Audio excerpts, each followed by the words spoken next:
parlait de l'amiral Byrd. Qu'est-ce que vous pensez de l'amiral Byrd? L'amiral Byrd était la Garta, oui. Écoutez,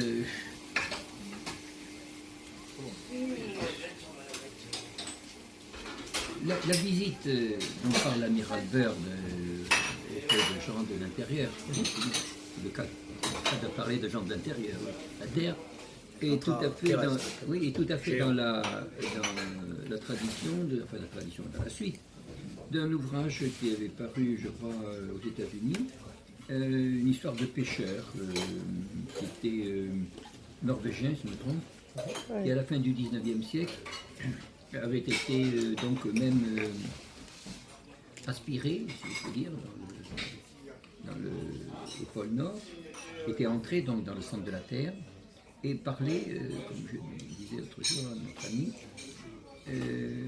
d'un soleil intérieur. Et ensuite était revenu, donc je crois que c'était un des survivants, c'est-à-dire un des fils de l'expédition, c'était un père et ses deux fils, je crois,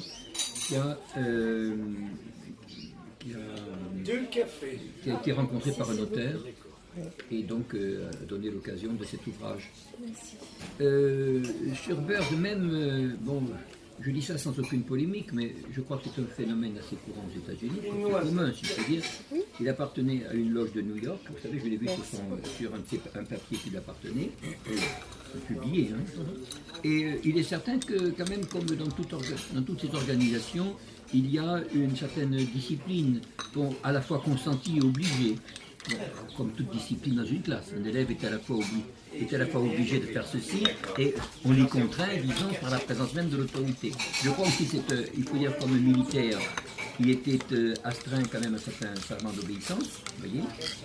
Et donc c'est dans ce sens qu'il faut prendre ses écrits. Je crois que bon, je ne vais pas répéter ce qui est dit de lui, ce qu'il a dit. Je crois qu'il a dit effectivement que la prochaine guerre verrait des objets passer, disons, d'un pôle à l'autre. Bon, il faudrait encore savoir quel est ce fameux pôle du pôle sud. Vous savez si c'est véritablement un pôle réel ou si c'est ce dont personne n'ose parler, mais que ceux qui nous gouvernent nous pensent, disons, qu'ils nous gouvernent parce qu'ils sont au-dessus, même s'ils ne nous touchent pas, également savent. C'est-à-dire qu'il s'agit de territoires vastes. Alors, à ce moment-là, au lieu de vous parler de l'amiral de Nitz, enfin, bon, c'est une chose, disons, qui est...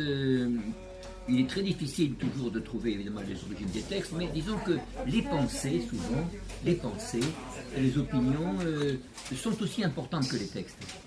Vous savez, on peut fabriquer un texte. Et une opinion aussi. Mais une opinion peut dominer, elle peut être l'écho, disons, d'une vérité qui a été lancée, qui a été déformée, ou reformée plutôt. Voyez. Et c'est ainsi que je prends ce qu'a dit Byrd. Je crois savoir que cette fameuse opération High Jump, vous savez, à laquelle il aurait participé, oui, et elle a été, oui aussi, il aurait participé car elle était sous la conduite d'un amiral américain, autre que lui. Bon, vous savez qu'il y a eu, bon, je ne l'apprends pas, il y a eu le fameux journal Le Mercurio, je crois, qui a parlé qui a fait un reportage dessus, d'ailleurs, à rapporter, les paroles de l'amiral Byrd, que je viens de vous dire, hein, sur la situation dans laquelle se trouveraient les États-Unis. Wow. Je crois que l'amiral Byrd a été, je l'ai entendu parler comme vous savez, puisque vous avez ce fameux reportage qui est donné. Lui, vous savez, quand il discute avec des officiels, on sent qu'il est... Je crois que, en fait, ce qu'on appelle l'intérieur de la Terre, grâce à l'amiral Byrd, entre autres, si vous avez parlé de prédécesseurs. Oui, de Horbiger, la Terre creuse de Horbiger. Ça, je dois dire que c'est la seule glaciale cosmogonie. C'est ce que j'ai dans ma bibliothèque, c'est le seul que j'ai. De Horbiger. Voilà, c'est ça. C'est à partir de Powell. C'est à partir de Powell, c'est des années 60, je crois. Voilà, de la Tulée. Alors, je dois recommander la traduction de Herzberger. Je ne sais pas si elle est faite, mais c'est une thèse qui a été présentée comme fantaisiste, en réalité qui est très sérieusement documentée et qui était appuyée d'ailleurs par le monde savant allemand, qui trouvait un sérieux, disons, dans le... Et non seulement un sérieux, mais disons une confirmation de données qui étaient...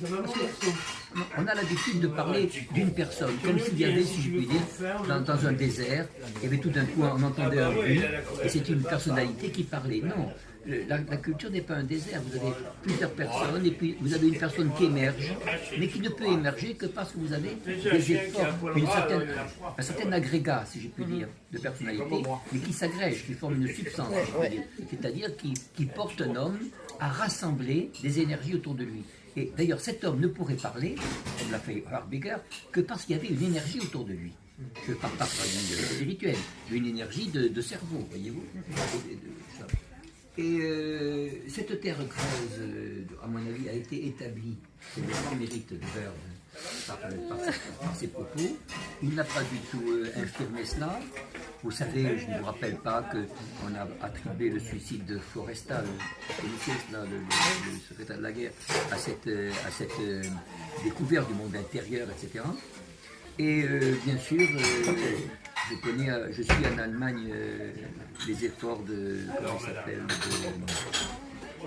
de Peter Schmidt à Berlin, qui parle toujours de, comment on appelle, de la nouvelle soie du Sud.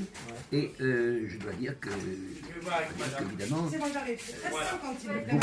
beaucoup de phénomènes que nous connaissons, je ne parle pas du 11 septembre, c'est une façon française de dire je parle du 11 septembre. Beaucoup de phénomènes qui nous paraissent assez difficiles à comprendre du point de vue physique. Je parle du point de vue physique, je ne parle pas du point de vue politique. Qui ont donné lieu à une mise en scène, peuvent relever justement d'une certaine guerre, d'une certaine lutte entre ce monde intérieur et ce monde que nous connaissons.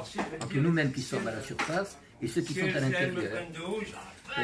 Voilà, on pourrait appeler, si je puis dire, un monde secret, c'est-à-dire qui nous est inconnu, ou ce qui est en secret, et un monde qui est en surface. Le roman de Burlington.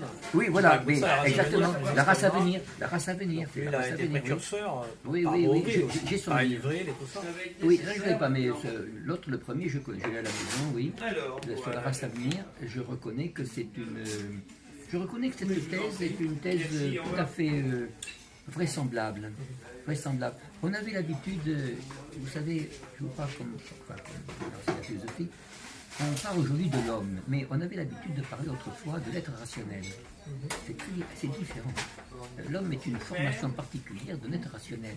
Mais c'est comme s'il le dit dans la critique, la raison pure, il existe d'autres êtres rationnels et nous ne pouvons pas exclure l'existence, c'est dans la critique de la raison pure. Nous ne pouvons pas exclure l'existence d'êtres en dehors de nous, c'est-à-dire en dehors de notre monde. Bien sûr. Et naturellement, imaginez un candidat qui écrive ceci, non pas au baccalauréat, parce que le baccalauréat est un peu une porte ouverte aujourd'hui, mais disons, il faut être un kamikaze pour ne pas l'avoir, vous voyez, un génie. Et imaginez que quelqu'un dise cela dans une thèse, etc., tout le monde va le critiquer aujourd'hui. C'est dans Kant. Je vous ai parlé de son ouvrage sur les mondes habités, qui m'est très vraisemblable. C'est une lettre, parce que vous savez, il était professeur de géographie, professeur d'anthropologie, il a été professeur de philosophie que dans la quarantaine d'années. Voilà. À l'époque, un professeur faisait toutes les matières. Il n'y avait pas de concours, il y avait des capacités. C'est ça, voyez-vous, qui est une grande différence avec nous. Il y avait un auteur, Johannes Hofer, qui avait écrit sur le vril 2 ouvrages sur le vril intéressant. Oui. Alors, Et donc là, on peut parler de Maria Orsic. On peut parler de Maria Orsic, oui, et d'Aldebaran. Donc, je dois dire que l'auteur que j'ai cité, Erhard Landmann, parle d'Aldebaran. Il dit que c'est une des planètes qui sont à l'origine du peuplement terrestre. Et je dois dire, pour éclairer ce que je dis tout à l'heure, la plupart des races humaines que nous avons ne sont pas du tout nées parce que, je ne sais pas moi, le démiurge, comme on dit, a renversé un bocal par terre, voyez-vous. C'est pas parce que j'ai renversé le café par terre que je suis devenu noir. Vous comprenez bien qu'il y a quand même... Non mais, vous comprenez qu'il y a quand même une origine quand même peut-être plus intéressante. quand vous voyez le président de la République chinoise, par exemple, qui est Han, dont vous comprenez bien que c'est pas simplement parce qu'il fait chaud qu'il cligne des yeux. C'est lié à Non. l'ariosophie. Voilà, la raison. Alors là, vous aviez par exemple, dans l'Allemagne, vous aviez, il disait que Han signifie une planète, etc. Alors, les Allemands n'ont pas ri, les Allemands recherchent. Et il avait parlé, disons, à propos de Voynich, du fameux manuscrit de Voynich aussi, oui. Il a bien analysé, je conseille, malheureusement ce n'est qu'en allemand sur Internet, et je conseille de lire parce qu'il disait même que le mot de fée que vous avez même dans Halloween, Halloween c'est le fée, hein, quand on a fait évidemment une fête diabolique alors que c'est Halloween, c'est les fées dans le hall, dans l'univers. Voilà, les cerfs, oui, exactement. Et alors était également une planète et qu'on le trouvait dans des villes comme Magdebourg, bourg ne signifiant pas simplement le bourg, comme on le dit aujourd'hui, mais bourg étant évidemment ces moyens de transport, etc., des Magdes. Il avait parlé aussi des dames blanches, etc., vous connaissez. Alors, pour revenir à votre question, pardon ? Magdalénien. Pour le Magdalénien. Je crois que, disons, je crois qu'il faut, disons, pour approcher ces phénomènes, je suis toujours l'Allemagne, il faut regarder ce qui est au plus proche de nous, c'est-à-dire regarder ce que disent nos langues. Et est-ce que vraiment nous avons une clé pour lire ce que les textes anciens nous donnent? Alors, parce que quand on dit qu'on ment, que l'on transforme, on prend une vérité. On ne peut mentir que s'il y a une vérité. Comprenez, il faut d'abord savoir la vérité pour mentir. Et dans ce qu'on nous propose, qui nous semble parfois attirant, mais en même temps insatisfaisant, il y a quand même une source réelle. C'est-à-dire qu'il y a une donnée. Ces données peuvent être... Ces données, disait-il, je reviens encore, ne sont conservées que dans les mots. Je vais vous donner un exemple simple, c'est pour ceux qui écoutent, je vous dis ça. Vous allez prendre le mot de Jésus. Bon, chacun dit que Jésus, il l'a connu, il l'a vu, il connaît sa famille. Bon. Enfin, le mot de Jésus, disait-il, qu'on écrit souvent avec le H, vous savez, Jésus. Bien sûr, vous avez Jésus, vous avez, on l'a dit, on a donné des exemples celtes, etc. Encore que le mot de celte même, vous savez, celte signifie, oui, celte. Le mot de celte, pour moi, c'est calte, c'est ça. Et, mais pour lui, disons, le mot de Jésus signifiait, évidemment, pas pour un germaniste, pour un allemand, disons, un germaniste, oui, c'est Ich heiss, je m'appelle. Walter Darwin qui avait créé le christianisme positif. Oui. Le Richard. Et Walter, vous savez, c'est un allemand d'Amérique du Sud, et le christianisme positif. Installez-vous, monsieur. Et le mot de Christ, je le dis parce que ce n'est pas très connu, d'après lui, avec un K. Et justement, il avait dit que c'était der Gerüstet, c'est-à-dire l'armée. Je suis celui qui est armé. Vous savez, vous avez une formule dans l'évangile, j'ai voulu apporter l'épée et non pas la paix. C'est cela. Et alors que, parce que quand vous avez Christos, si vous prenez un dictionnaire... Le paradis est à l'ombre des épées. Voilà, le paradis est à l'ombre des épées. Si vous regardez un dictionnaire grec tel qu'on nous présente la langue grecque, vous ne trouvez pas le mot de Christos. Alors on trouve le mot évidemment qui signifie, oui, un verbe qui signifie bon, oindre, etc. Mais enfin, quand on dit que Cyrus, par exemple, est Christos, c'est un texte, bon, on dit que ce sont des gens alexandriques qui l'ont écrit dans les 70. Enfin, bon, ça c'est le récentisme qui le dit, c'est quand même, c'est Voltaire qui dit, tout est plus récent qu'on ne le dit. Bon, oui, vous parlez beaucoup du récentisme. En France, vous êtes un de ceux qui parlent. Oui, et on m'a donné cette réputation. Je suis content d'ailleurs parce que je me suis dit, bon, j'ai la base des Russes. Oui, qui était à la base des Russes. Mais attention, le premier récentiste, bon, je ne dis pas le premier homme, évidemment, le premier homme qui vient de Hode, Adam. Bon, mais le premier récentiste était allemand. C'est Kammerer. Kammerer, donc qu'on n'a pas traduit. Que je me propose de le traduire, ça arrive quand même à la fin des jours. Donc je dis, il faudrait quand même que je traduise, que je le laisse. Et Kammerer était un instituteur. Vous voyez la différence de niveau quand même. Vous voyez un instituteur, vous français, en train d'écrire là-dessus, non? Il ne peut pas. C'est pas qu'il ne veut pas, il ne peut pas. Et Kammerer, le premier, avait écrit, vous savez, sur les traces du sino-mongol, pardon, dans les dialectes du nord de l'Allemagne. C'est son premier, comme instituteur, comme Volkslehrer. Ensuite, il a écrit plusieurs ouvrages sur la falsification de l'histoire et la falsification du premier christianisme. Et, le concile de Nicéa, c'est lié au concile de Nicéa aussi. oui, et sur le concile de Nicéa, de Dont Niké. parlent certains, je ne sais pas si vous connaissez Franz Kressmann, These Papers, c'est lié au kémitisme en fait. Ah bon? Parce que c'est le concile de Nicéa qui a pas mal de choses à côté. Alors, sur le concile, oui, alors ceci, oui, évidemment, on sait très bien quand même que l'on ne peut pas, on parlait du récentisme, on ne peut pas assigner à la date qu'on donne le concile de Nicée à cette date-là. Il semble que ce soit une date plus récente. Comme toujours, comment dire, bon, je vais dire quelque chose qui est compréhensible de tous, c'est le concile de Nicée, on dit que c'est la réfutation de l'arganisme. Bien. L'arganisme, on dit, a été important, par exemple, en Europe. Hein, la lumière, oui, voilà, c'est ça exactement. Donc, oui. les peintures de Philus, oui, c'est Hugo vrai. Opener, c'est ça la différence entre justement la religion scandinave et germanique, c'est que porter vers la lumière, alors que le christianisme et l'islam, ça dépend, est porté plus vers le sol. Et parti plus dans le sol, oui. Et c'est pour ça, oui. Philus, il y a. C'est exact, c'est exact. Mais c'est une unité qui est dans la pureté. C'est une unité dans la pureté, c'est ça. Si. Il y a Monteverita. C'est ça. Il y a la communauté de Monteverita. C'était Il y a aussi l'idée que le côté germanique, mais dans un sens C'est pas attaché, tu vois, ça va pas de dehors. perfection. mais oui, je suis tout à fait d'accord. Alors, oui, en effet, il y a là-dessus une conjonction du christianisme et de l'islam dans ce sens-là. Et bon, moi, évidemment, je vois avec la Perse, c'est un peu différent, mais la Perse, là-dessus, on n'est pas tout à fait sûr non plus du début de ce mouvement chiite. Enfin, on n'est pas sûr. Il y a Ismaël aussi.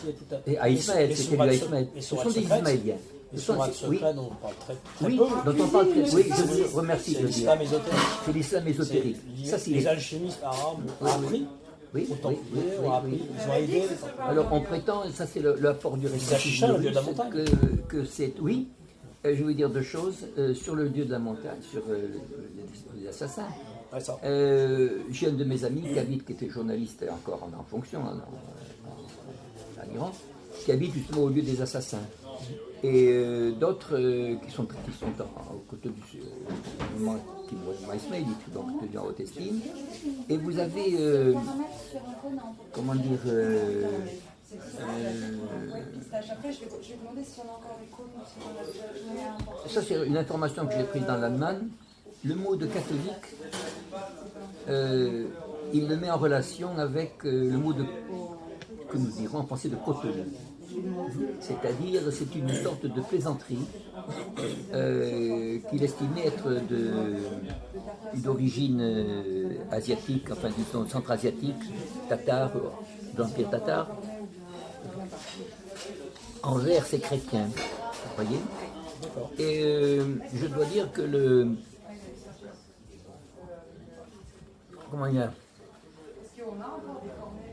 un des avantages d'auteurs comme Surawardi ou autre, Oui, exactement.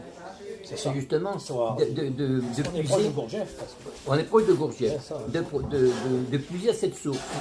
Il y en a un chez nous que moi je n'ai connu que parce que je le voyais passer. La Kaaba. J'avais dit oui, Kaaba. Et vous avez, c'était bien sûr Henri Corbin, que vous connaissez fort bien, ce mouvement. Et je dois dire que pour la Kaaba, vous avez, on a matérialisé la Kaaba, alors qu'en fait, il faudrait presque la dématérialiser, mais vous avez, vous savez que pour la thèse russe, la première Kaaba est de Kazan, vous connaissez cette histoire-là, et de près de Kazan. Ah, oui. Et près de Kazan, et aurait été ensuite transporté. Oui. Et il est certain que qui connaissait bien, enfin, je vois très bien le passage du Coran où on parle de comment dirais-je, de verdure. De verdure. Évidemment, il n'y a pas de verdure à la Mecque. Et vous avez de la verdure à Kazan avec des sources qui coulent. Le Valhalla. Oui, c'est le Valhalla. C'est le Valhalla. Alors, bon, disons que cet islam ésotérique, voyez, est caché par, c'est ce qu'apporte le ressentisme russe, je dois dire, ce n'est pas caméraire, mais le ressentisme russe, a été, disons, occulté, alourdi et occulté, on dit à une époque assez récente. Je dois dire que je suis assez d'accord, même d'accord, dans la mesure de mes faibles moyens, bien sûr, mais enfin, dans la mesure de ce que je sais, je ne peux qu'approuver ceux qui disent que, par exemple, les hadiths de Boukhari, on dit les hadiths de l'homme de Boukhara, sont en fait les hadiths de Jean-Louis Burckhardt, ça, qui travaillait pour l'Angleterre. Ça, je dois dire que les hadiths sont fabriqués. Et ce que aujourd'hui, ce que raconte Daesh et autres, ben, évidemment, c'est une fabrication, c'est un islam fabriqué. Mais par la CIA. C'est Al-Seya. C'est pas Al-Qaïda, c'est Al-Seya. Mais je donnais un des grands mérites justement de l'Allemagne, évidemment, enfin, de la pensée nordique, de la pensée suédoise. De la pensée suédoise en particulier. Ça a été de mettre en évidence justement cet islam mystique. D'ailleurs, Karl Saufer et Rudolf Heinz-Bonhoeffer, Oui. antiquaires, sur les étoiles. C'est-à-dire Karl Saufer a vécu à l'époque. Et c'était aussi lié aux Badachis. Ils sont surinspirés. Oui. Et d'ailleurs, vous savez que la mort de Sebotendorf a été exécuté par les Britanniques, j'ai l'impression. Et il a été. J'avais lu une traduction française de Sebotendorf, je crois une confession de sa vie. Oui. Et évidemment, vous avez, parmi l'Allemagne, évidemment, vous avez parmi les hommes politiques, vous aviez quand même un homme qui connaissait, je l'ai su par des gens qui l'approchaient, c'était Hess. Oui, Rudolf Hess, égyptien. Et oui, égyptien, vous savez, qui était une à la fin de Spandau, la Lune. Oui, il s'adressait. Il faisait partie de la société des veilleurs. C'est ça. Dans les années 20. Très bien, c'est ça.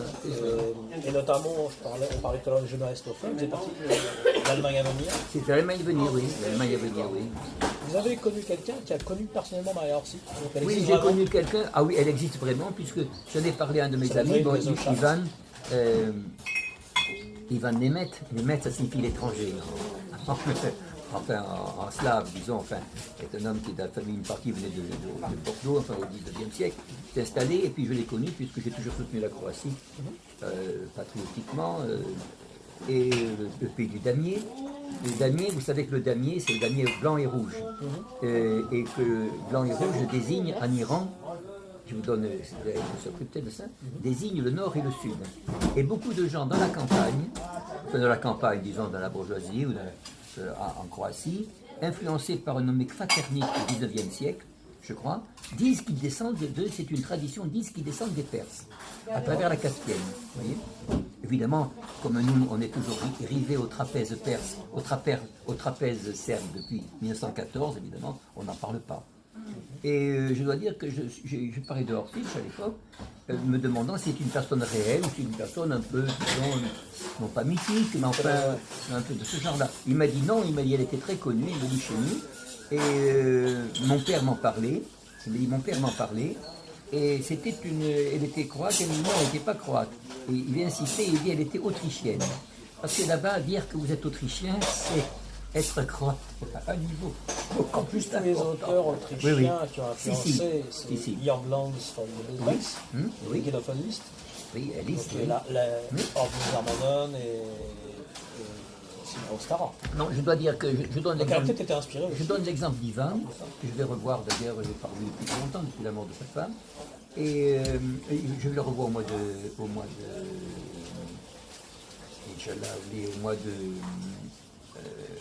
juillet, et je me rappelle très bien qu'il m'a affirmé l'existence, non seulement l'existence, mais la réputation très importante à Zagreb de Maria Orsic. Oui, non, il ne s'agit pas du tout d'un... Parce qu'un jour, on vous dira qu'elle n'a jamais existé.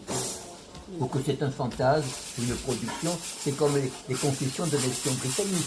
Bon, c'est un ouvrage anglais découvert par les Turcs en 1888. On a dit c'est un faux. Je viens. C'est un faux qui vous raconte.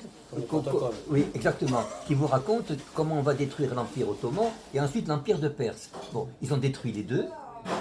Voyez, et dans ce livre, il est marqué qu'ils utilisent comme agent de destruction Abdel Wahhab, c'est-à-dire ce qu'on appelle aujourd'hui des Wahhabites, et qui mettent autour de lui des filles formées en Angleterre. Vous allez me dire d'où viennent-elles, ça? Alors c'est une question qui ne pas aborder pour ne pas avoir des problèmes. Bon, mais disons qu'ils font sa cour à lui. Alors, comment ça s'appelle? À Bassora. À Bassora, donc vous savez, en de l'Irak. Bon, écoutez. On dit que c'est un faux. Oui, c'est un faux qui vous raconte ce qui s'est passé. Écoutez, dire quand même qu'Abdel Wahhab est là pour détruire les deux empires, écoutez, c'est exactement